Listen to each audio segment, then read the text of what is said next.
مفتی عبداللہ ناصر صاحب دامت برکاتہم نے فرمایا، جو امام حرم کے دادا ہیں اور مکہ مکرمہ کی عدالت میں قاضی ہیں، سیدنا ابوبکر صدیق رضی اللہ عنہ کی 19ویں نسل میں ہیں۔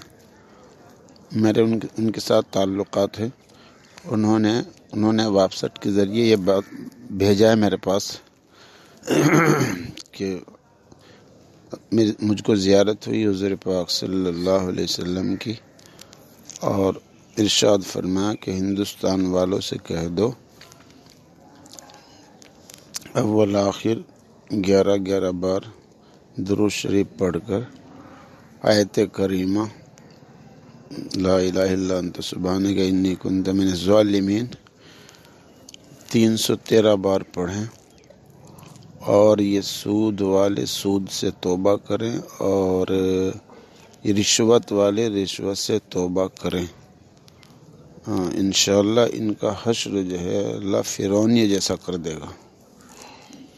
بس اتنا خواب ہے، باقی لوگوں نے وہ غلط باتیں خواب میں زیادہ باتیں گھسا کر ادھر ادھر کی نیٹ پہ ڈال دی ہیں۔